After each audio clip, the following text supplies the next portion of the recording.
Oh, eccoci qui finalmente dopo la pausa estiva, dopo l'autunno.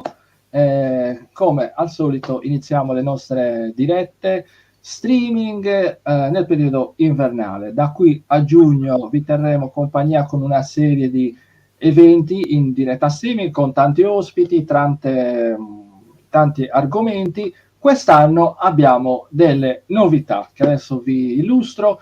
Prima di iniziare, tanto perdo qualche minuto così vi do il tempo di collegarvi, di dirlo all'amico, anzi se siete già collegati mettetemi qua nella chat un pollice alto oppure ok, si sente bene, così siamo anche più tranquilli.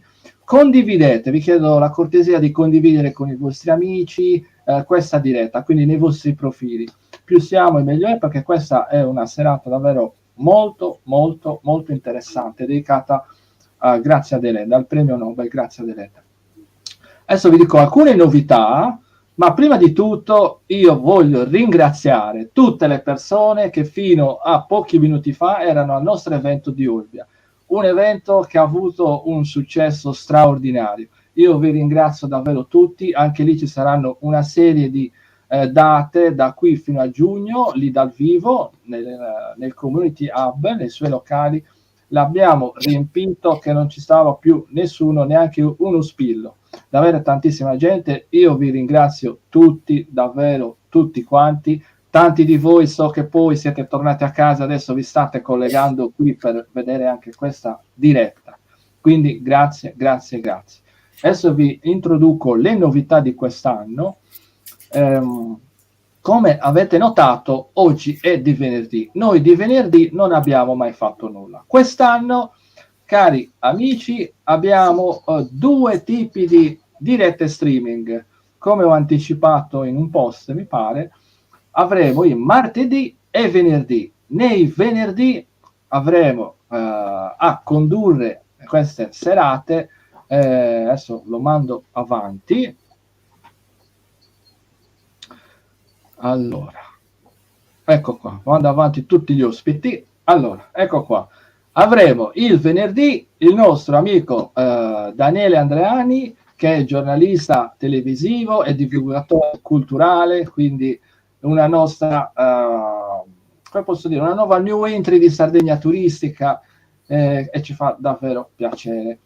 Poi lui vi illustrerà un po' nei dettagli quello che succederà di venerdì, ma io già vi anticipo che con lui tratteremo temi un po' più ampi.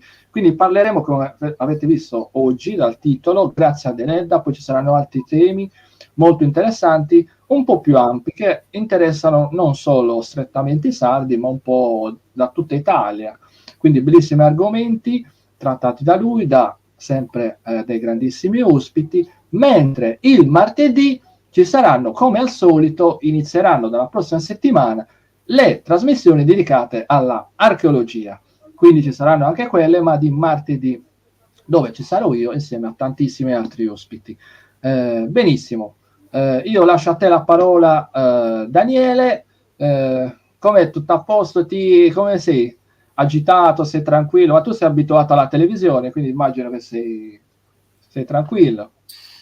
Sono abbastanza tranquillo, ma non posso non essere emozionato, perché parleremo, Gianmario, tu l'hai accennato, di una straordinaria figura della Sardegna, ma del mondo, come sono tutte le grandi figure letterarie, poetiche e artistiche, e quindi sono emozionato, certo, ma conterrò l'emozione perché il tema è affascinante e abbiamo qui due ospiti che a momenti vi introdurrò e poi entreremo nel vivo di quello che è un mondo magico, un mondo affascinante, ma anche un mondo che deve essere forse ancora scoperto e quindi approfondito. Allora, adesso prima di iniziare, mi raccomando, io insisto, però lo devo fare. Condividete questa diretta, condividete nei vostri profili, se avete una pagina o il vostro profilo personale, prendete, fate condividere, è molto semplice. Tanto lo so che poi questa diretta sarà, noi adesso la stiamo registrando, sarà seguitissima nelle prossime settimane, anche fra mesi, probabilmente anche fra anni, come succede per altri video che abbiamo, perché è una di quelle che sono intramontabili, la puoi guardare in qualsiasi momento, in qualsiasi periodo, perché questa sarà una vera e propria lezione quasi. Adesso vi mostro un bel video d'inizio, che tra l'altro molti di voi conoscono, e poi ti lascio la parola, così iniziamo. Guardatevi questo video tutti quanti, perché la musica è bellissima, di un gruppo sardo davvero molto bravo, e anche le immagini le abbiamo realizzate tutte noi. Vai.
Eccoci qua. Allora, spero vi sia piaciuta.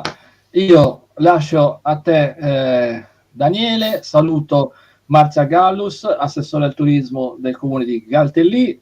Grazie di essere qui. Nelia De Giovanni, grazie davvero di essere qui, per noi è un onore. A te, Daniele. Ciao a tutti. Grazie mille Gianmario e grazie intanto a quanti si stanno collegando. Allora brevemente ricordo, diciamo così, le due illustri ospiti che abbiamo. Appunto abbiamo Nelia De Giovanni, che è presidente dell'Associazione Internazionale Critici Letterari, studiosa, biografa, esperta di poesia, letteratura contemporanea, in particolare delle donne, e una delle massime studiose di Grazia Deledda. E poi abbiamo Marzia Gallus, assessore al parco letterario, alla biblioteca e al turismo del comune di Galtellì, in provincia di Nuoro. Galtellì, paese del quale la Deledda era molto collegata, quindi poi parleremo anche di questo. Introdurrei il tutto cercando di giustificare un po' il titolo. Io ho scelto come titolo di questa trasmissione Grazia Deledda, la Sardegna spirituale e terrestre. Noi sappiamo che Grazia Deledda ha scritto molte opere sulla Sardegna, ma Grazia Deledda si è trasferita a un certo punto dopo il matrimonio a Roma, e molte delle sue opere sono ambientate in quello che i sardi chiamano il continente. Quindi non ha scritto tutto quanto sulla Sardegna, ma noi abbiamo scelto di concentrarci principalmente su quello che è il rapporto fra Grazia Deledda e la Sardegna. Sardegna spirituale e terrestre, due aggettivi che cercano, ovviamente non riuscendoci, perché ogni aggettivo non riesce a cogliere a fondo la ricchezza di uno scrittore, di una poetessa, eccetera, ma ho cercato di tenere insieme quelle che sono le due anime presenti appunto nella sua scrittura, nella sua letteratura, appunto il legame con la terra, ma anche la ricerca d'altro, la ricerca d'ulteriorità, una riflessione che parte dalla terra, ma che in qualche modo sale, si innalza. E di questo noi parleremo. E allora io incomincio con una domanda proprio secca, flash, diretta, che in realtà è la più difficile. La facciamo subito, così ce la togliamo. E parto da Neria De Giovanni. Se dovessi dire in un minuto chi era Grazia Deledda, chiaramente non solo da un punto di vista biografico, ma proprio chi era Grazia Deledda, chi è stata, e quindi riassumere la sua importanza in un minuto, che cosa diresti? Mamma mia, questa è una domanda a trabocchetto, difficilissima. Pensavo già a qualche cosa di... Come, veramente, sei tremendo. Allora, chi era Grazia Deledda? Innanzitutto, chi era per me? Perché ognuno di noi proietta su, in questo caso su una scrittrice, qualcosa di suo. Per me Grazia Deledda è un modello, ancora oggi, di donna che ha saputo credere nei suoi sogni. E io credo che oggi, soprattutto davanti ai ragazzi che sono un po' sconcertati, che non sanno, diciamo, qual è veramente il loro futuro, ecco, bisogna portare avanti dei personaggi, delle persone come Grazia, che nella perseveranza del suo sogno, che era quello di fare da sola una grande letteratura sarda, e ha, diciamo, saputo poi realizzare con le sue forze, con le sole sue...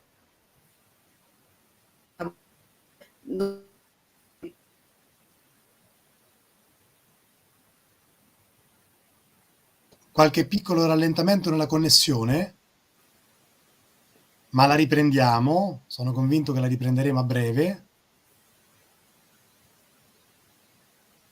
Può succedere, aspettiamo un secondo. Vediamo un po'. Do intanto la parola a Marzia. Aspetta, adesso mi rivedo. Sì, ora sì, stavo per... Dico, tra poco si risolve il problema, e si è già risolto. Prego. No, volevo chiudere dicendo velocissimamente che per me Grazia Deledda è proprio l'esempio di come il volere, il fortemente volere una cosa con tutta l'anima, come tu giustamente ricordavi, terra e spirito, ecco, con tutta se stessa, corpo e spirito, ecco, alla fine premia, cioè una donna che ha saputo mantenere fede a se stessa, andando avanti coi tempi, diciamo presentando se stessa sempre nuova, ma comunque tenendo ferma la barra, come dire, il timone della sua idealità, che era quella di realizzare se stessa come scrittrice. E allora Marzia Gallus, chi era per te, ovviamente, Grazia Deledda? Chi è Grazia Deledda in realtà? Difficile. Sì, è una domanda difficile, però rispondiamo con la semplicità. Quando ero più piccola magari ero meno consapevole, invece da un bel po' di anni è diventata anche un'occasione di lavoro. Oltre a essere assessore di questa bellissima comunità di Galtellì, sono anche una guida turistica e quindi per me è motivo di studio. Ho studiato alacremente tutti i testi di Neria De Giovanni, la seguo assiduamente e quindi da questo studio poi è venuto fuori questo lavoro di valorizzazione che continuo sia nell'attività amministrativa ma che porto avanti con le scuole o comunque con i visitatori interessati a conoscere questa figura, e quindi è il mio lavoro, il mio pane quotidiano, chiamiamolo così, ma c'è anche una passione, proprio perché come diceva Neria è una donna che si è affermata e quindi per le ragazze è un esempio di modernità, un esempio anche da seguire. Chi persevera nei propri sogni, nelle proprie convinzioni e lo fa con devozione quasi religiosa, alla fine raggiunge i risultati, raggiunge il successo. Così è stato per lei e così ancora oggi per chiunque si impegna. Quindi per me è questo un faro di ispirazione e comunque anche una ragione di lavoro. È sicuramente difficile tratteggiare, appunto, anche dal punto di vista biografico, una figura così straordinaria. Però proviamoci ricordando che Grazia Deledda nasce a Nuoro nel 1871. Nasce nel quartiere di San Pietro, il padre Giovanni, benestante, la madre Francesca. Lei ultima di 4 fratelli. Grazia segue degli studi irregolari e poi viene seguita da un precettore privato. Ecco, l'elemento curioso, qua interessante, riallacciandomi a quanto voi stavate, quello che vediamo in sovrimpressione è l'atto di nascita, sul quale ci sono state delle diatribe fra studiosi, in particolar modo sul giorno esatto della nascita. È nata il 27 o il 28 settembre? All'epoca i nati venivano registrati solitamente qualche giorno dopo, anche per ragioni, diciamo così, non tanto burocratiche, ma legate all'assenza di tecnologia, di velocità come abbiamo oggi. Comunque lei inizia a scrivere a 13 anni e, come ebbe modo lei stessa di dichiarare, fu contrariata inizialmente dai suoi. Tuttavia la casa paterna è un luogo che segna il suo inizio, l'inizio della sua grande passione per la letteratura, per la scrittura. I primi libri vengono appunto scritti e pensati lì. Qui siamo invece nella casa a Galtellì, questa poi ce la spiegherà Marzia Gallus, l'assessore del comune di Galtellì, che è una casa che ritroviamo nel suo celebre romanzo Canne al vento. Poi a fine Ottocento incontra a Cagliari quello che sarebbe diventato il suo marito, Palmiro Madesani Mantovano. Si sposa, qui la vediamo con il marito a passeggio ad Anzio, si sposa e si trasferisce a Roma e poi rimarrà a Roma, dove morì nel 1936, ma non dimentichiamo l'elemento cardine, uno degli elementi simbolo più importanti. Nel 1936 a Stoccolma ritira il premio Nobel per la letteratura, unica donna ancora oggi italiana a detenere. Ecco qua, vediamo il momento della consegna del premio. Ecco, già da questa breve biografia troviamo alcuni elementi interessanti. Immaginare la società di quel periodo, immaginare l'interno della Sardegna, quindi con i suoi ritmi, con le sue regole, e una bambina, poco più che bambina, che incomincia a sviluppare questo amore per la letteratura e per la scrittura, e fu però contrariata dai suoi. Ecco, io partirei proprio da questo, con Neria De Giovanni, proprio l'inizio di questo amore per la scrittura, e però al contempo la riluttanza da parte della famiglia rispetto a questo. Allora, io mi collego alla data di nascita, esattamente al giorno, perché come dicevi tu, effettivamente dicono 27 o 28, l'atto di nascita, anzi proprio l'estratto di nascita recita 28, però sai, più che per la lentezza della burocrazia, io direi che forse il padre l'ha registrata tardi perché magari chissà si è fermato a bere un bicchiere di vino con gli amici, a festeggiare, cioè non c'era tanta, come dire, la consapevolezza che bisognasse fare subito, no? Comunque lei in una lettera molto famosa dice di essere nata il 27 di settembre e anzi tutti i suoi nomi, Cosima, Damiana, eccetera, dipendono proprio da quel giorno e dai santi di quel giorno. D'altra parte la famiglia era molto devota ai santi Cosma e Damiano e questa chiesa ancora oggi visitabile, bellissimo santuario tra Nuoro e Mamuyada. Quindi Grazia Deledda inizia a scrivere, ma direi che il fine Ottocento, ma tutto l'Ottocento, in tutta Europa, ancora una donna che scrive non è propriamente bene accetta, è una donna che pubblica, quindi è una donna pubblica, e questo doppio senso sull'aggettivo pubblica se lo portano appresso tante donne, non soltanto Grazia o in Sardegna o in Italia, ma direi almeno in tutta Europa. Perché dico questo? Perché la necessità, all'inizio della sua carriera, Grazia ha la necessità di proteggere se stessa con uno pseudonimo. Perché? Perché deve scrivere i primissimi racconti come Ilia di Sant'Ismael, questo assurdo pseudonimo dietro cui proprio Grazia Deledda non c'era. Poi prende più coraggio, prende, come dire, consapevolezza di sé e firma G. Razzia. Se togliamo il punto e uniamo abbiamo Grazia, quindi già uno pseudonimo meno, cioè un pochino più visibile. Addirittura era già a Roma, firma delle recensioni come Fea. Ora noi in Sardegna sappiamo che cosa vuol dire Fea.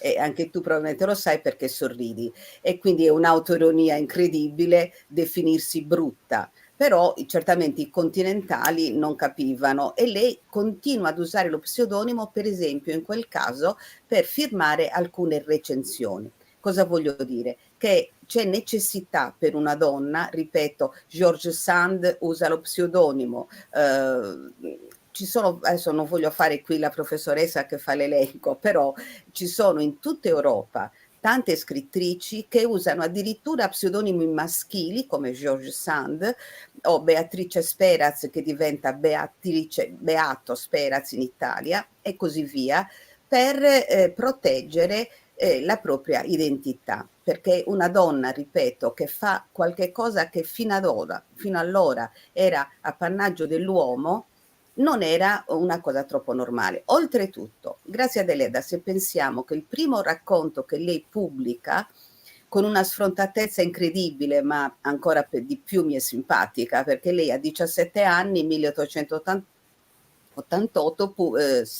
pubblica, 88, 17 anni, pubblica Sangue Sardo. Ora, un racconto veramente forte, addirittura viene illustrato con una ragazza che ha il pugnale in mano perché trafigge il suo fidanzato che, guarda caso, l'ha tradita con la sorella. Quindi un racconto bello forte che viene pubblicato in una rivista continentale, e questo è una ragazzina di 17 anni che arriva a pubblicare in una rivista per signorine, come si chiamava all'epoca, e ma non conoscendo nessuno, soltanto promuovendo se stessa. Anche questo è un altro bellissimo aspetto del suo carattere.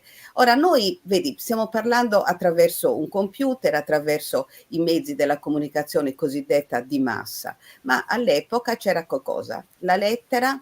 Quando arrivava un telegramma, oddio, voleva dire qualcosa di brutto, quindi c'era solo la lettera o la cartolina, va bene? Lei inonda tutta l'Italia di lettere, arriva, ripeto, a 17 anni a pubblicare un racconto, e sapete che cosa dice a un certo punto, dopo che vede la rivista, questa rivista per signorine, come oggi può essere Anna, Donna Moderna, insomma, rivista per signorine, a un certo punto è offesa. È molto offesa perché il suo racconto è vicino, oddio, ad una pubblicità di prosciutti, e lei dice: ma come fa il mio nome, il mio articolo, il mio racconto vicino? Cioè, allora pensiamo che è una ragazza che è arrivata lì a 17 anni, non conosce nessuno e si offende perché suo racconto non è valorizzato anche dal punto di vista estetico. Quindi fu contrastata dai miei. Certo, in Cosima, che è il suo romanzo autobiografico uscito postumo,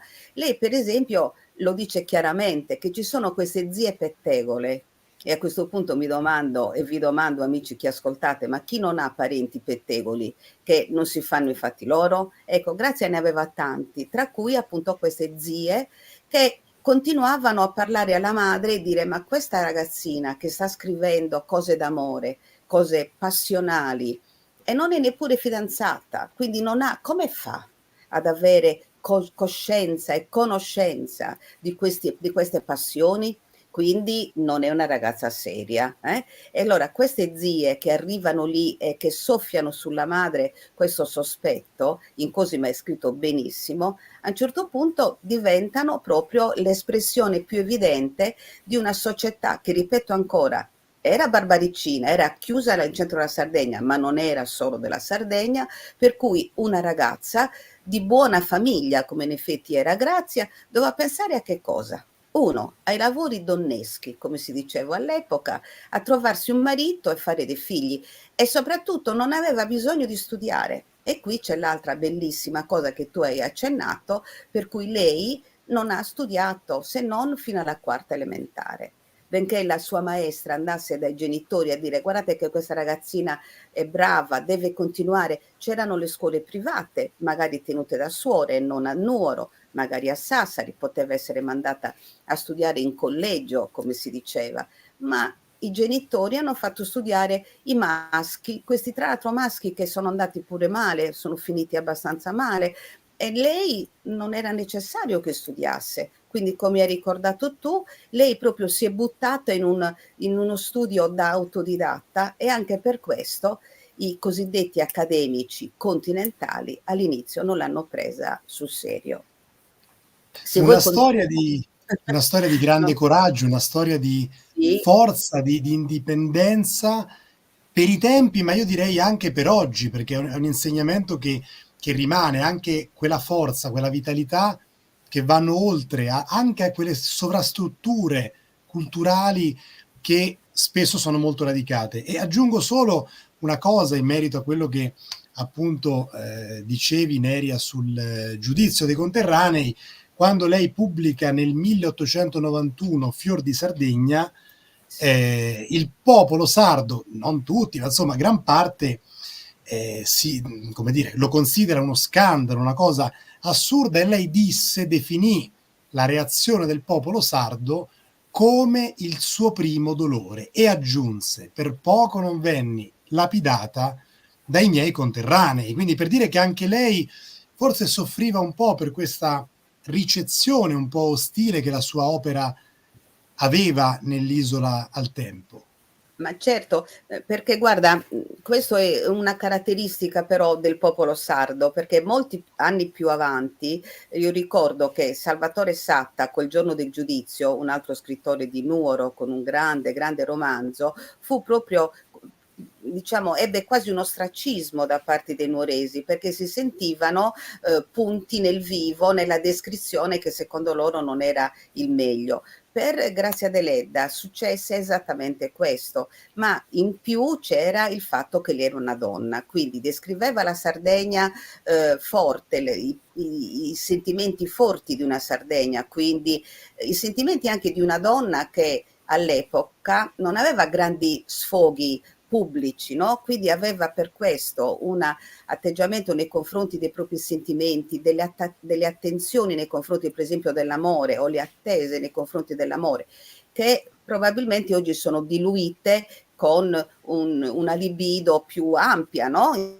In cui noi abbiamo una realtà sociale, anche noi donne intendo, che magari all'epoca di Grazia Deledda non c'era.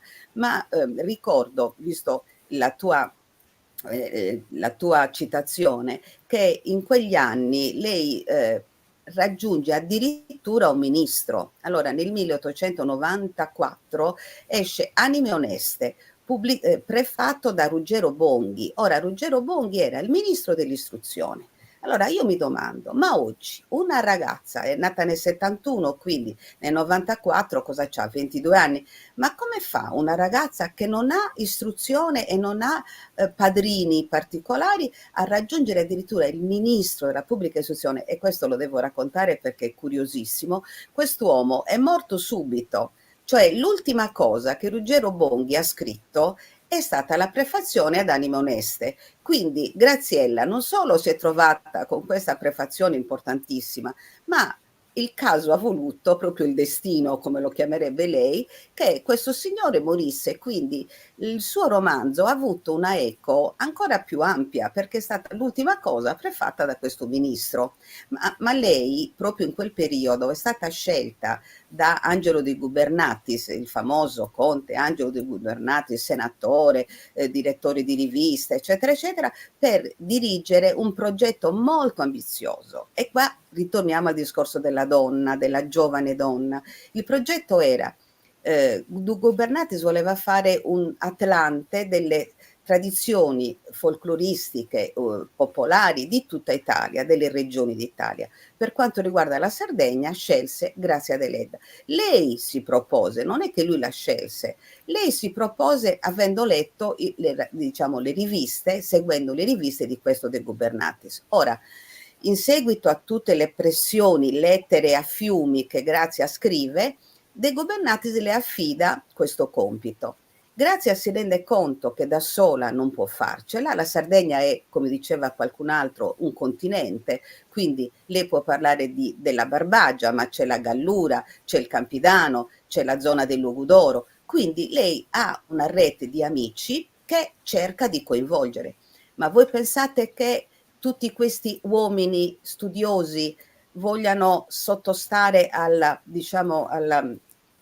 coordinamento di una ragazzina, di una ragazza tra l'altro autodidatta? No, tutti promettono e nessuno dà. È soltanto lei che riesce, a un certo punto si è stufata di aspettare Tizio Caio da Cagliari, dalla Gallura, eccetera, e dice: beh, sapete cosa vi dico? Io l'ho fatto. E ha fatto veramente una bellissima ricerca etnografica a proposito di magia e di spiritualità, e lei manda il suo materiale che ancora oggi molti studiosi considerano veramente, dal punto di vista anche della ricerca sul campo, innovativo, e ha 22 anni. Per questo progetto, pensate, scrive anche, e questa è un'altra cosa simpatica, me la sono appuntata per raccontarvela, nel 1894 scrive alla marchesa Paola Pessi di Villa Marina chiedendole 5 lire per la rivista, cioè per questa attività. Cioè scrive addirittura ad una marchesa che era una dama di compagnia della regina, per dire.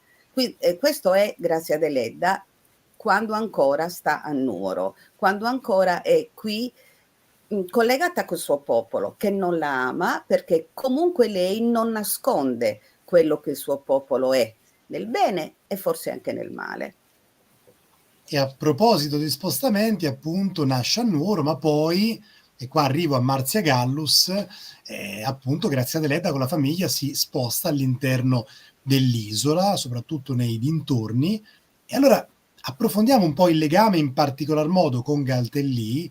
Perché? Perché lo ritroviamo in quello che è il romanzo più celebre, diciamo, a livello di divulgazione, ma anche nelle scuole. Appunto, quello che vediamo è una vista con drone di Galtellì, paese in provincia appunto di Nuoro, su questo spettacolare altopiano ai piedi del Tuttavista, giusto Assessore, conferma? C'è corretto, è importante descrivere la zona e qua c'è un legame, questo è un luogo deleddiano a tutti gli effetti, tant'è che voi gli avete dedicato anche un parco letterario. E allora qual è il rapporto fra Grazia Deledda e Galtellì? Qua vediamo uno scorcio del parco letterario proprio del comune. Bene, come diceva Neri, appunto, la famiglia Deledda, molto devota, dà addirittura un nome legato a un santo alla propria figlia, e per questa stessa devozione la famiglia si sposta a frequentare questi santuari campestri. Ce ne sono tantissimi in tutta l'isola, e anche questo diventa oggetto di questi racconti dell'antropologia sarda e di queste feste religiose molto sentite, che hanno rituali importanti, che durano ancora oggi, così come ce li descrive Grazia Deledda. E cosa succede? Che uno di questi paesi, uno di questi luoghi, insomma, della devozione è anche Galtellì. Non è solo sede di questo parco letterario, ma esiste un simulacro santo, sacro e miracoloso, il Santissimo Crocifisso, che è diventata anche una delle ragioni per le quali la famiglia Deledda si recava nel vicino paese di Galtellì. Vicino, naturalmente, per allora significava almeno un giorno di viaggio a cavallo in calesse, non sicuramente con mezzi a motore. Perciò era un viaggio importante giungere dalla Nuoro del Tempo al villaggio di Galtellì, per motivi appunto come quelli di frequentare la festa del paese, oppure ancora la vicina Orosei, con il santuario sempre campestre dedicato alla Madonna del Rimedio, che diventa tra l'altro ambientazione proprio di Canne al Vento. E quindi questi luoghi, questi momenti in cui si reca a Galtellì diventano anche occasione di conoscenza del paese, dei paesaggi, delle persone, e spesso le persone che incontra diventano anche ispirazione per alcuni dei personaggi, dei tipi umani più famosi di Canne al Vento. Dunque sicuramente un rapporto di tipo emotivo e affettivo, perché Grazia Deledda veniva anche ospitata presso una famiglia di Galtellì, in queste famose case di posada, di riposo, dopo tanto viaggiare, ma il babbo portava Grazia e i figli anche nei suoi viaggi di lavoro. In particolare a Orosei c'era il porto allora commerciale, e appunto babbo Tottoni Deledda era un commerciante di cenere e di carbone, e quindi si recava dalla sua Nuoro a controllare le sue spedizioni nel porto di Orosei, e quindi spesso ecco che questo tragitto diventa occasione di viaggio, di visita e di sosta a Galtellì. Ma Grazia Deledda torna in Sardegna anche dopo il matrimonio, e quindi visita Galtellì anche dopo essere sposata. Proprio nel 1908 pare che dall'analisi della corrispondenza ecco si evinca questo, ma anche dall'analisi dei personaggi, perché vi dicevo che conoscendo delle persone di Galtellì ha avuto modo di ispirarsi, e in particolar modo il personaggio principale di Canne al Vento, Efix, è tratto quasi come una copia fotografica da una persona realmente esistita, che era il servitore di questa famiglia del Nieddu.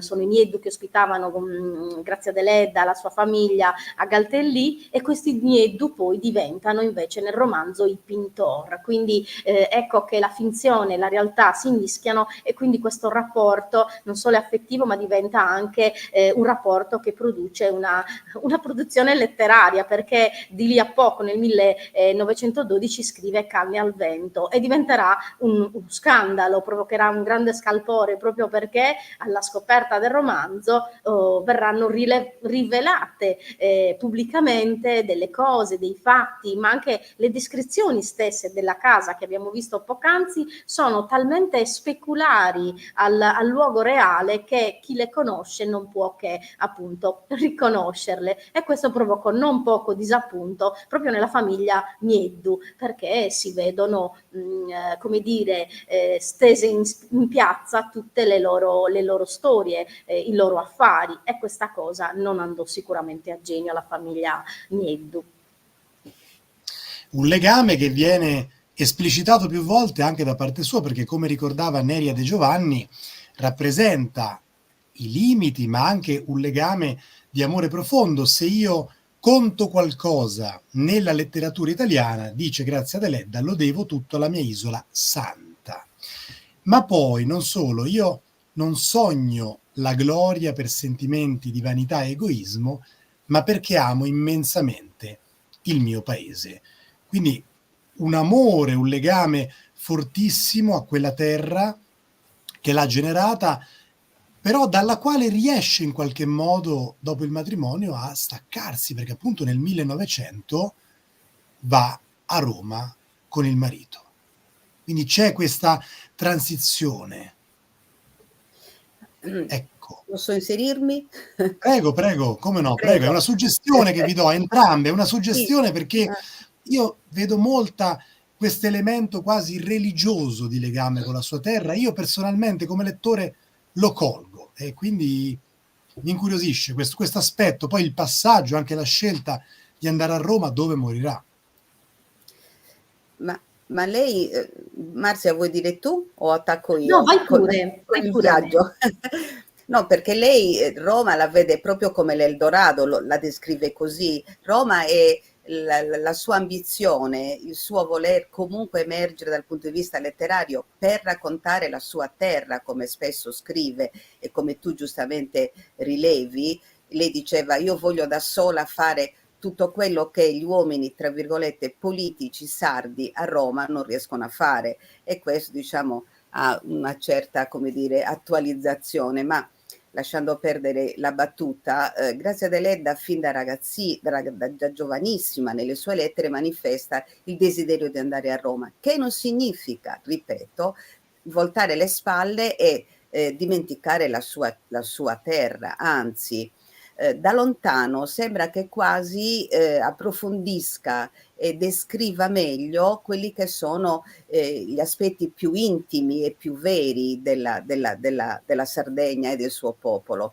Se noi analizziamo le opere di Grazia Deledda dal 1900, cioè da quando si trasferisce con il marito a Roma fino alla sua morte, non vediamo dei blocchi temporali, che so, ha scritto allora solo romanzi su Roma, oppure solo sulla Bassa Padana, da dove era originario il marito, su Cervia. No, abbiamo proprio al limite negli stessi anni 2 romanzi importantissimi sulla Sardegna, ambientati in Sardegna, poi magari uno ambientato a Roma, che significa che lei è sempre radicata fortemente sulla Sardegna, e questo fatto in qualche modo la aiuta a capire anche meglio il posto dove si trova a vivere, le persone che si trova con cui si trova a condividere la vita, cioè Roma, poi dicevamo la Bassa Padana, da dove, intorno a Mantova, da dove era originario il marito, e dove andava tutti i mesi di ottobre, finita l'estate, per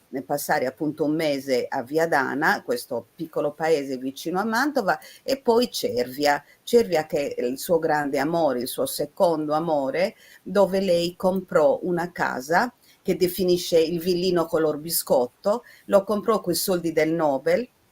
E questo è carino da ricordare per come era il suo rapporto col marito. Lei non disse mai ai figli che quella casa era comprata coi soldi suoi.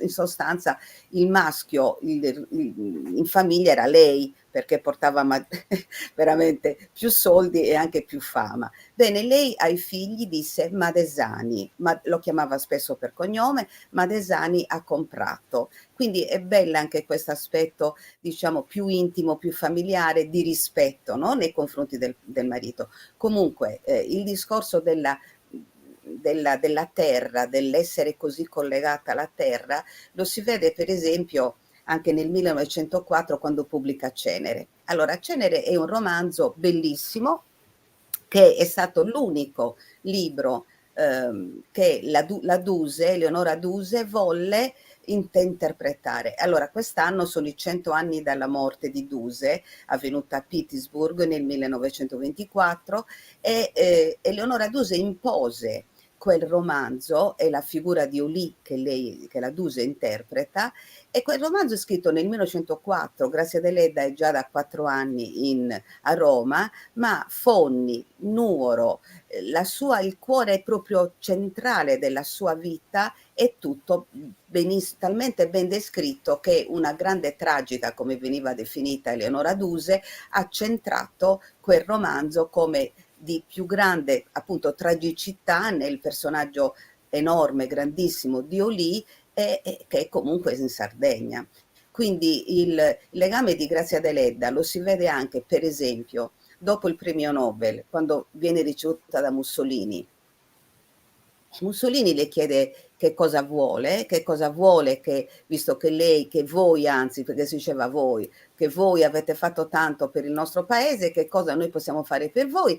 Lei, con una come dire, con una bravura, con una disinvoltura, ma con una modestia incredibile risponde: per me io non voglio niente, io ho tutto quello che una donna può desiderare, un marito, 2 figli e la gloria letteraria. Però che cosa chiede? Che il suo ex mezzadro, che ha comprato la casa di Nuoro, che lei ha venduto, la casa che tu ricordavi di Santo Predu, che lei ha venduto per aiutare la madre nel 1916, bene, questa casa è stata comprata da Elias Sanna, che si trova al confino. Quindi lei chiede a Mussolini di liberare Elias Sanna dal confino. Io garantisco che è un galantuomo. Ora, mi domando, ma qualsiasi persona che ha davanti il capo del governo e gli chiede dimmi quello che vuoi e ti darò tutto, voglio dire, è così profondamente legata alla sua terra che chiede che venga liberato l'uomo che adesso è proprietario della sua casa di nascita. Quindi anche questo è un bellissimo episodio che ci dice, tra l'altro quell'episodio le costerà molto in denaro, perché andando via da Palazzo Venezia le chiede un funzionario del partito, adesso che il cavaliere Mussolini le ha promesso questo, lei che cosa farà per il fascismo? E lei anche qui, con una risposta tranchant, molto tranquilla, ma allo stesso tempo dignitosa, risponde: l'arte non conosce politica. È su questa risposta, che noi conosciamo attraverso una lettera del suo editore, perché lei a fine anno vuole i diritti d'autore, chiede, ma insomma, come mai quest'anno che ho preso il Nobel ho così pochi soldi? E l'editore Treves gli risponde: perché i librai di Roma hanno avuto, come dire, un input di non esporre i tuoi libri. Per questa risposta data. Quindi una donna di questo genere non può che essere, ripeto, come all'inizio dicevamo, un modello nei confronti di tutti noi, perché lei era fermamente convinta di essere lei, di essere Grazia Deledda. E dico un'altra cosa, e poi passo la parola a Marzia. Quando, anche questo ho appuntato la data perché non voglio sbagliare, quando nel 1908 viene fatto a Roma il Congresso Nazionale delle Donne Italiane, lei è una delle pochissime a partecipare per una partecipazione femminile alla vita sociale. 1908. 1914 a Castel Sant'Angelo viene fatto il primo convegno nazionale dei sardi all'estero, dei sardi in continente, dei sardi emigrati. Allora c'era un elenco enorme in questo comitato d'onore, potete capire, ministri sardi, noi abbiamo avuto anche il Presidente della Repubblica, dunque non ci meravigliamo. Allora ministri, cavalieri, professori, tutti con titoloni vari. L'unica donna in questo bellissimo 1914, siamo alla guerra mondiale, l'unica donna in questo bellissimo elenco di comitato d'onore, l'unica è lei, ma la cosa più incredibile è che lei è solo Grazia Deledda. Non ha titoli, non ha dot, non ha prof, non ha cav, niente. Lei è Grazia Deledda. Ecco, quello che raccontavi, Neria, sul rapporto fra lei e Mussolini a seguito del premio Nobel per la letteratura mi ha ricordato un po' la storiella fra Diogene e Alessandro Magno, no? Quindi la famosa storiella, il tuo più grande desiderio, ecco, spostati perché copri il sole, cioè come dire, no? Quella ricerca di autenticità, di bellezza, quella ricerca proprio di anche semplicità nell'essere se stessi. E allora, arrivando a Marzia Gallus, insomma, una donna modernissima, ma io direi anche più che contemporanea, perché forse anche la modernità è una categoria che andrebbe superata, talmente avanti, talmente coraggiosa, che non solo trovò la critica, la disapprovazione da una parte del popolo sardo, ma anche della stessa critica letteraria, pensiamo a Benedetto Croce e ad altri, ma pensiamo anche a una curiosa vicenda che vide un altro grande scrittore isolano di Agrigento, Luigi Pirandello, che scrisse insomma diciamo così, un saggio dove in qualche modo si prendeva gioco della disinvoltura della coppia appunto della coppia Deledda Madesani. A un certo punto lui scrive, ci cito proprio 2 o 3 righe: che povertà di spirito, che angustia mentale in quella Deledda. Non capire che reagendo così stuzzica peggio la curiosità morbosa di questo sporco e meschino cortile di pettegolezzi che è il nostro odierno mondo letterario. Ecco, Marzia Gallus, su questo mi sembra un'ulteriore conferma dell'autenticità di una donna che ha vissuto la sua biografia, ma anche la sua letteratura, la sua prosa in coerenza fino alla fine, suscitando poi, cioè facendo sentire, tra virgolette, inferiore, e per l'epoca era uno scandalo, anche un uomo che inconsciamente apprezzava quella capacità, quella libertà che aveva. Beh sì, questo episodio è ormai diventato abbastanza famoso. Chi sono i protagonisti della storia? Sono sicuramente Grazia Deledda, suo marito e un altro scrittore importantissimo, che forse non ha mai digerito la ribalta della quale godeva Grazia Deledda, proprio perché una donna che non aveva studiato, che si permetteva di scrivere, e di contro la sua figura, lui che era un letterato per professione, scriveva e non aveva però lo stesso esito e gli stessi riconoscimenti. Forse questa invidia però andava anche oltre, perché magari toccava moltissimo Pirandello anche il rapporto che Grazia Deledda aveva con suo marito, anche se appunto lo chiamava quasi impersonalmente con il suo cognome.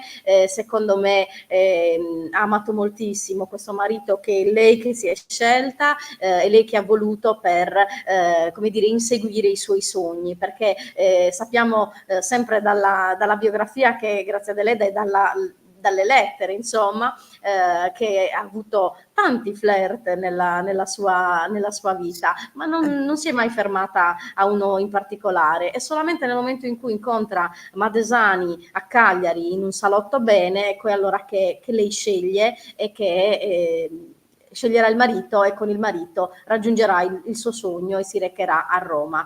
E Roma le aprirà un mondo, proprio come dicevamo prima, questa distanza tra la letteratura sarda e poi la letteratura invece prodotta fuori dalla Sardegna. È proprio in questo momento dello sradicamento dall'isola che lei realizza le pagine più belle dei suoi romanzi, i personaggi più belli, più strutturati, meglio connotati da un punto di vista emotivo, e che restano nel segno, insomma lasciano un segno, perché ci troviamo di fronte a nomi come appunto i titoli dei libri Cani al vento, Elias Portolu, Marianna Sirca, personaggi molto forti, con storie appassionate, appassionanti, con storie di amori che non vanno mai a segno, rispetto invece a questo suo desiderio di farcela, che invece va in porto. E quindi queste contrapposizioni, vediamo la letteratura del periodo sardo più acerba, ancora incerta, e poi quella invece fuori dalla Sardegna, che è più forte, più intensa, proprio perché il legame lo cementa in questa letteratura con la sua isola, e la traduce con una fedeltà quasi fotografica, racconta dell'isola come se lei fosse ancora nell'isola, e questo si sente. Sono romanzi di una sardità molto forte, perché noi che siamo sardi riconosciamo quei luoghi, e in più si impegnava talmente tanto che dava un tono di realismo proprio riferendosi a luoghi esistenti. Anche per Galtellì è così che funziona. Chi viene a visitare il paese e ha letto il romanzo riconosce i contesti, riconosce i paesaggi, riconosce le case che vengono descritte, ed è una cosa impattante. Almeno i visitatori evidenziano proprio questo fatto quando vengono, non credono che possa esistere quella casa o quella chiesa, e quando ci entrano dentro si sentono come dentro il romanzo, quindi è una suggestione molto forte. Ma per tornare appunto alla diatriba Pirandello, Grazia Deledda, offenderà Pirandello con questo romanzo che scriverà proprio il marito, forse perché la sua vita coniugale non era altrettanto felice, mentre Grazia Deledda e Palmiro Madesani instaurano non solo una relazione affettiva, una relazione di amore, costruiscono una famiglia, ma anche hanno come dire, un connubio lavorativo molto proficuo, perché addirittura Madesani lascerà il suo lavoro, un uomo che lascia il lavoro per aiutare la moglie a diventare il suo agente, imparando anche le lingue e per poter agire immediatamente sui contratti con gli editori stranieri. E dunque ecco che questo purtroppo Pirandello non lo ha mai avuto, e soprattutto un'altra cosa che non ha mai digerito è stata sicuramente di aver preso il Nobel dopo di lei, e quindi è una cosa un pochino ecco, certo, forte per quei tempi. Una piccola donna sarda che non ha studiato passa avanti a nomi molto più altisonanti, e resta ancora l'unica in Italia, quindi non si sa se non ci sia una figura che raggiunga il suo stesso livello, o se semplicemente ha avuto la fortuna di vivere in un'epoca che alla fine l'ha premiata.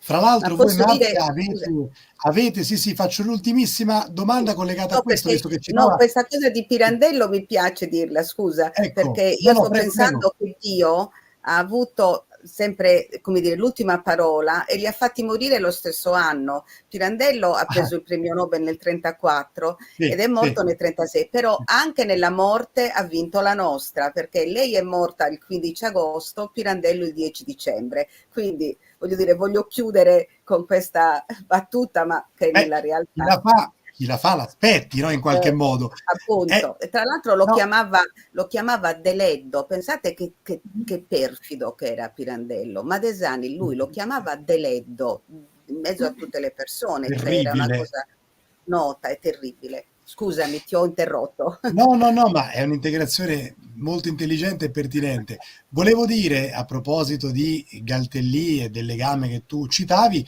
voi avete anche, Marzia, a Galtellì un premio letterario proprio intitolato a Grazia Deledda.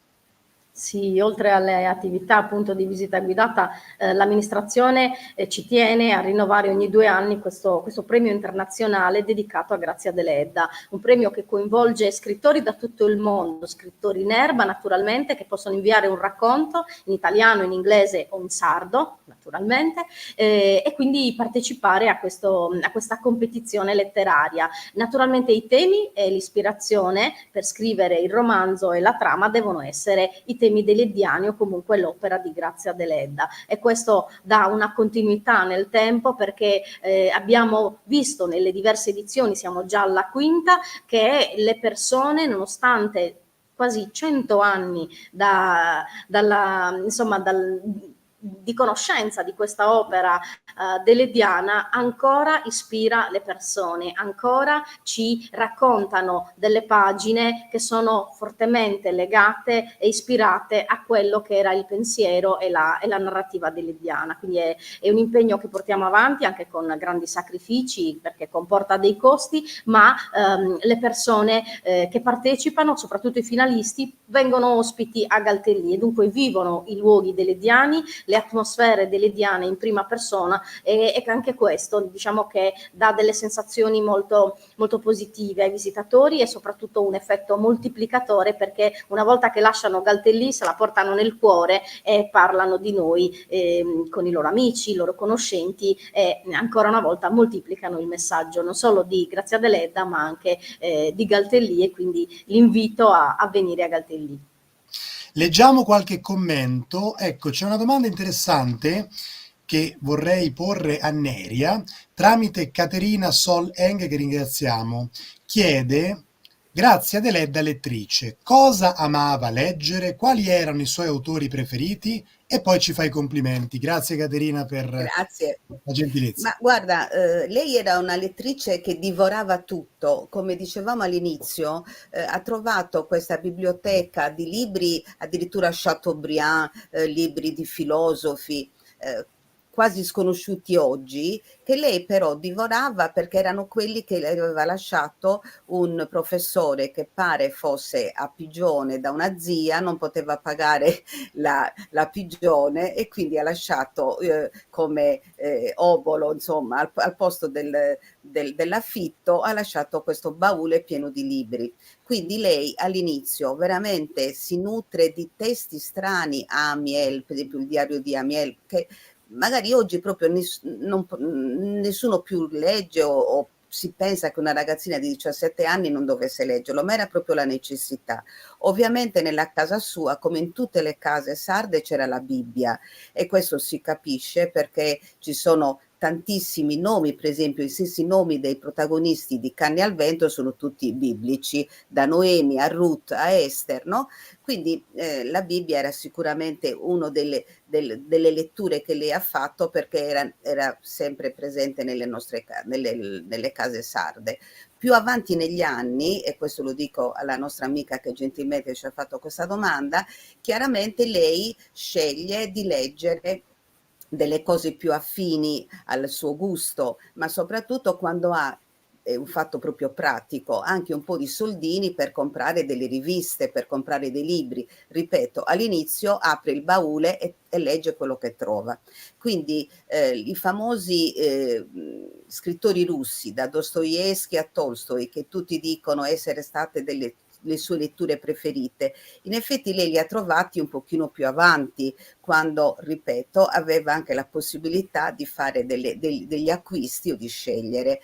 Per esempio si sa che lei amava moltissimo D'Annunzio, e questo lo si sa attraverso Cosima, per esempio. Invidiava moltissimo un amico del fratello che, provenendo dal continente, diceva di aver riconosciuto D'Annunzio. Non solo, ma tutti i poeti scapigliati dell'epoca, per esempio leggeva Verga, leggeva Capuana, leggeva gli scrittori più vicini a lei dal punto di vista del regionalismo, ma qui si dovrebbe aprire tutto un discorso sul verismo sì, verismo no. Diciamo che Grazia Deledda ha cavalcato l'onda di questa letteratura che a fine Ottocento, siamo a pochi anni dall'unità d'Italia, quindi molte regioni proprio non si conoscevano tra di loro, quindi lei ha cavalcato quest'onda leggendo gli scrittori, per esempio Salgari. Lei è stata la prima che ha recensito Salgari, dico un altro nome, però tutto molto più avanti rispetto ai primissimi libri che si è trovata da leggere e da divorare proprio per imparare la lingua italiana. Non dimentichiamo che lei parlava e scriveva qualche cosa in sardo, quindi lei ha imparato l'italiano sui libri e sul dizionario, sui libri, come noi impariamo l'inglese. Quindi soprattutto D'Annunzio era un suo grande amore dal punto di vista letterario. Dicevamo nel dietro le quinte prima con Neria e Marzia la difficoltà di catalogare Grazia Deledda. La manualistica la associa al verismo, un'altra parte al decadentismo. Ma in realtà qualcuno parla anche di un certo lirismo, no? Quindi sono termini tecnici, ma il concetto è che in realtà è difficile catalogare Grazia Deledda, anche perché insomma l'impersonalità dell'autore tipica del verismo non sembra tanto trovare corrispondenza nelle sue opere, così come, diciamo così, la tematica decadente che vediamo in altri autori. Diciamo che forse ci sono alcuni elementi simili, ma la Deledda va oltre, supera effettivamente ogni tipo di categorizzazione. E forse la grandiosità sta proprio lì. Vediamo un'altra domanda che ci fanno.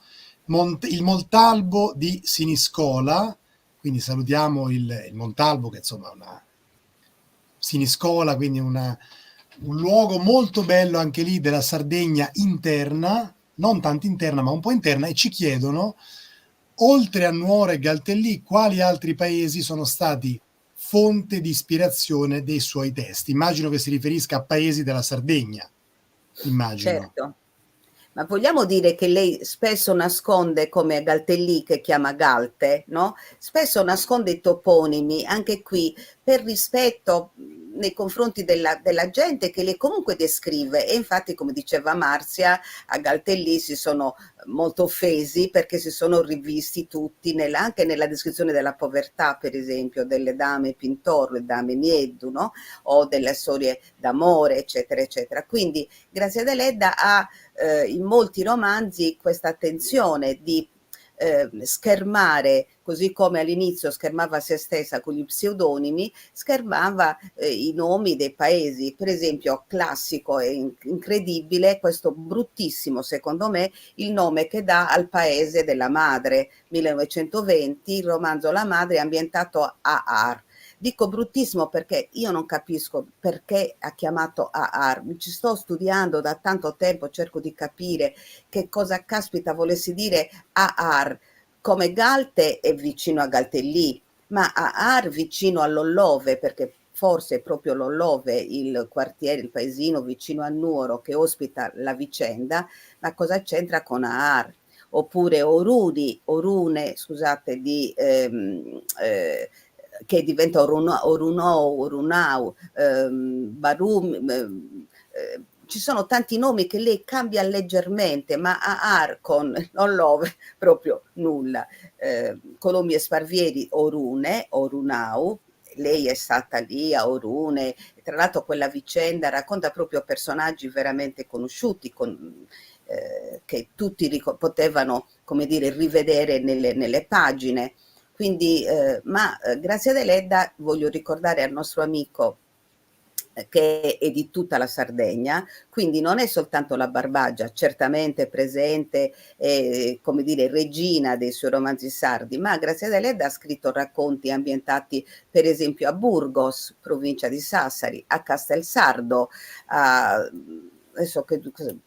Oristano. A Oristano ha raccontato la storia dell'Eleonora d'Arborea, per esempio, ambientandola a Oristano.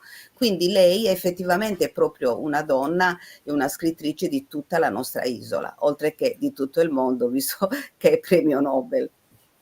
Concludiamo con l'ultima domanda che faccio a entrambe, e cioè, a vostro parere, chiede Ilenia, qual è il romanzo più forte e più incisivo che ha scritto Grazia Deledda a rappresentare la sua amata Sardegna? Questa è una domanda molto personale che però spero sia anche di impulso e di stimolo per l'approfondimento e per la lettura di altre opere. Inizia tu, Marzia, vediamo un po', oltre Cani al vento. Suppongo Cani al vento, però oltre... Per Galtellì sì, non posso dire un altro romanzo, assolutamente, anche perché è quello più noto, quello più letto, quello più tradotto, quindi sicuramente nella percezione del pubblico, dei lettori, è uno dei più rappresentativi, perché comunque ci parla di questa Sardegna così arcaica, così appunto decadente anche, perché è così che comincia il romanzo, con questo villaggio sventrato da un cataclisma, e quindi tutto è macerie e polvere, e poi l'atmosfera e questo panorama di pietra, le case sono descritte come ecco, fatte in pietra, calce e fango, dando questa sensazione proprio di povertà, di arcaismo, e anche il modo di vivere delle persone. C'è questo fatalismo nella visione di questa fatalità che prende gli uomini, che non li lascia padroni del proprio destino, ma sono presi e piegati da questo destino quasi soprannaturale sul quale non possono intervenire, così come queste canne. Gli uomini sono come le canne piegate dal vento, e più il vento soffia, più le piega, le canne si piegano ma non si spezzano, così come gli uomini. E dunque forse allora, ma anche oggi, pensando alla Sardegna di quel tempo, la si pensa, la si riconosce così. Però diciamo che la visione non si lega solo a questo aspetto così negativo e decadente, perché poi nel corso della storia la trama si evolve e finisce con un happy ending, con questo finale di speranza, il paese è tutto fiorito e quindi i personaggi sono felici perché la vicenda si è evoluta in maniera favorevole e quindi anche l'amore contrastato che c'era all'inizio diventa un amore invece ritrovato con un matrimonio felice, perché sicuramente non spoilerò a chi non l'ha ancora letto, le nozze finali dei due protagonisti sicuramente sarà stato anche in seguito un matrimonio felice, ecco, non solo legato alla convenienza di risanare un patrimonio, e quindi per me, diciamo, canne al vento sicuramente, non posso dire altro altrimenti perdo la cattedra. Neria, tocca a Neria. Allora, io sono molto indecisa tra due. Allora, tutti i romanzi di Grazia Deledda hanno un titolo bello, pochissimi il titolo di un nome, di una persona, ovviamente Cosima. Io sarei indecisa tra Elia Sportolu, che è il primo romanzo che lei, grande romanzo che lei pubblica, prima a puntate e poi in volume nel 1900 a Roma, proprio il primo grande romanzo quando lei è già traghettata oltre l'isola, e Marianna Sirca, che anche quello un romanzo con il nome della protagonista. Entrambi sono ambientati a Nuoro, intorno a Nuoro. Elia Sportolu ha in più diciamo questo tormento, visto che mi rifaccio al titolo che Daniele appunto ha trovato, cioè la religiosità, questo rapporto molto molto teso con un qualche cosa che sta sopra di noi, che ci chiede forse come a Elias Portolo gli chiede quasi di un sacrificio. E poi l'Eros, in entrambi, in questi due romanzi c'è una forza superiore a tutto, è superiore al dovere, è superiore all'economia, superiore al rapporto con la famiglia, è l'Eros che travolge i personaggi dell'Ediani. In Marianna Sirca è la donna che diciamo comanda il gioco, ma anche in Elia Sportolu, che viene travolto dall'eros, dall'amore per la futura cognata. E nel primo romanzo, scusa se sono stata un po' discola, ne sto dicendo due anziché uno, ma entrambi mi sembra che hanno come dire, il motore centrale in quello che è questa pulsione fortissima che spinge i personaggi a fare quasi qualcosa di contrario al normale. Per esempio Marianna Sirca che si innamora del suo ex servo bandito, però non vuole portarselo a letto soltanto, lei vuole essere sposata davanti a tutti e gli chiede, lei Barbaricina, lei padrona Barbaricina, gli chiede di costituirsi, cioè di non essere più balente, perché il balente era il bandito che non si faceva prendere dalla giustizia, cioè non si faceva catturare. Bene, Marianna Sirca, per seguire questa potenza dell'eros che la lega al suo Simone Sole, gli chiede di costituirsi. Quindi va contro un ethos del popolo, una visione, diciamo, del popolo. Elias Portolo cosa fa? Elias addirittura si immola, diventa sacerdote, cerca una scappatoia, diciamo, andando verso il Signore, cercando appunto di scampare a questa forza però che lo attira verso la donna. E poi c'è in tutti e due il castigo finale, che anche questo è un'altra tematica dell'Ediana bellissima, importantissima. Cari amici, rileggetevi Grazia Deledda, perché non una trasmissione di un'ora, ma ci vorrebbero delle trasmissioni quotidiane per e io infatti analizzare. ho qua un suo libro che dovrò leggere, che ancora avevo cominciato, ma lo dovrò leggere, che è L'incendio negli oliveti. A nell'oliveto. proposito di opere, ce l'ho Bravo, qui perché magari proprio al termine di bravo. questa live, perché no? No, Edizioni Il Maestrale. Approfondire anche opere Certo, considerate minori, ma che spesso sono minori. piene di quei temi, no? E allora ci chiede Giovanni Canu, poi salutiamo e ringraziamo tutti, ma l'ultima domanda facciamola perché vedo che ne stanno arrivando molte e quindi bisogna scegliere, e ci chiede quale romanzo di Grazia Deledda parla di più della Barbagia. Chiaramente tralasciamo forse Canne al vento perché l'abbiamo già menzionato, quindi se c'è qualche altro romanzo rappresentativo proprio che descrive bene lo spirito della Barbagia. che è un'area della Sardegna, ricordiamolo per i non sardi, no? La Sardegna ha diverse zone, diverse aree. Marzia. Poi dico io. Potrei pensare a Cenere, quindi siamo a Fonni, in quel territorio, tra Fonni e Mamoiada, Barbagia piena. A Cenere. E ricordiamo che Cenere corrisponde ad un'usanza tipica della Barbagia, ma non solo, Cesare Zetta, cioè un amuleto, a proposito di magia, che Olì pone al collo del bambino di Anania quando Anania viene, lei lo affida al padre naturale perché lei non potrà garantirgli un avvenire decente, e quando Anania è diventato grande davanti al cadavere della madre che si è ammazzata per non avere quest'onta, diciamo, di farsi vedere così come era diventata davanti al figlio che invece aveva fatto un'altra carriera, diciamo, era diventato un bel personaggio, insomma si avviava ad una bella carriera.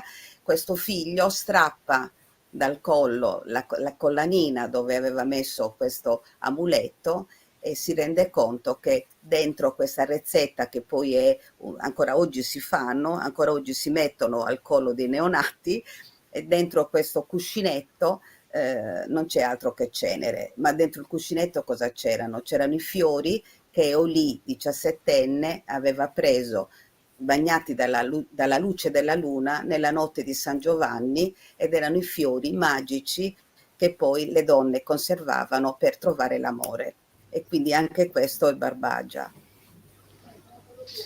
Che dire, è stato veramente un grandissimo piacere, un grandissimo onore. Io intanto ringrazio tutti quelli che sono intervenuti, quindi ringrazio Ilenia, Giovanni, Luciano, Tania, ce ne sono tantissimi, Antonella, Michelina, perché siete stati fantastici. Ovviamente abbiamo dovuto selezionare le domande perché tutte non è possibile farle, ma io mi complimento con Neria De Giovanni, studiosa di Grazia Deledda e non solo, con Marzia Gallus, assessore al turismo del comune di Galtellì, per lo splendido ritratto che hanno fatto di questa splendida scrittrice, che però serva per approfondire. Cioè lo scopo di queste live, di questo progetto che abbiamo messo in piedi grazie all'entusiasmo di Gianmario, è quello sì di fare informazione, di fare giornalismo culturale, divulgazione, ma lo scopo è quello di farvi sorgere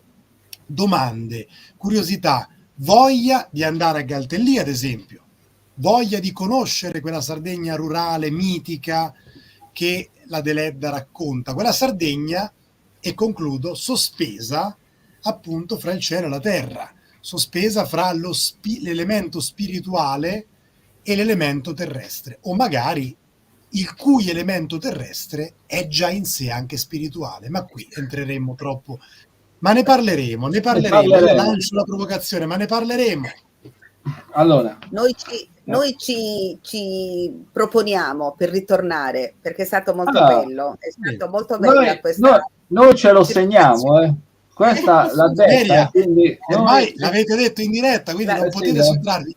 No, ma anche perché ho visto che la curiosità sale quando le persone seguono, si incuriosiscono sempre di più, e avete fatto il ritratto di una donna grandiosa che però era una persona semplice fondamentalmente, e questo incuriosisce le persone. Enrica Mocci ci fa i complimenti, la ringraziamo, grazie Enrica. Grazie. Quindi sì, grazie a Giovanni, bravissimi e preparati, complimenti, grazie a te Giovanni, grazie a Patrizia Salvia, ringraziamo tutti per il bellissimo incontro, e quindi magari faremo anche un ulteriore approfondimento più legato ancora più in profondità su questi temi. Io adesso è arrivato l'orario di chiudere, sennò poi diventa troppo tardi. Io ringrazio tutti quanti, Marzia Gallus, assessore al turismo di Galtellì. Se tutto va bene ci vedremo dal vivo a Galtellì in qualche bel evento. L'invito si allarga a tutti gli ascoltatori. Certo, poi vi diffondiamo la notizia, non vi preoccupate, voi state con le antenne così che vi informiamo su tutto. Ringrazio Neria De Giovanni davvero tantissimo di essere qui. Ci siamo scritti già che ti dobbiamo richiamare prossimamente tra qualche mese. Per un'altra donna. Va bene, per perfetto. un'altra donna? Lo vedremo, sì. Perché no? Perché no? Sì. Complimenti a Daniele, battesimo perfetto, mi è piaciuto tantissimo, mi è piaciuto anche le persone. Lasciatemi dire una cosa, ho scelto, logicamente abbiamo proposto solo le domande, quelle che sembravano un po' più attinenti al momento, al ragionamento, a quello che si discuteva, parlava, raccontava. Alcuni ho visto che sono entrati in ritardo, erano delle domande quindi già trattate, era inutile che le riproponeva, però la registrazione l'abbiamo fatta, la stiamo facendo, prossimamente la ritroverete nel nostro canale YouTube, quindi andate lì, Sardegna Turistica, fate il click, iscrivetevi anche nei nostri social, Instagram, Facebook, e ricordate, Facebook abbiamo il gruppo dove potete interagire con noi, quindi se avete poi adesso delle domande che vi arrivano adesso, non ci ho pensato, vorrei chiedere una cosa, benissimo, no, scrivete lì, la commentate e poi avete la risposta. E poi abbiamo anche la pagina Facebook, ok? Dove siete adesso? Questa qua. Benissimo, io vi lascio andare alle vostre cose, a dormire. Grazie davvero a tutti che ci avete seguito fino a questo orario, 22:21. Grazie agli ospiti, grazie a Daniele, grazie. Un saluto, ci vediamo alla prossima. Grazie, ciao a tutti. Grazie, ciao a tutti. Grazie di cuore, grazie. Grazie.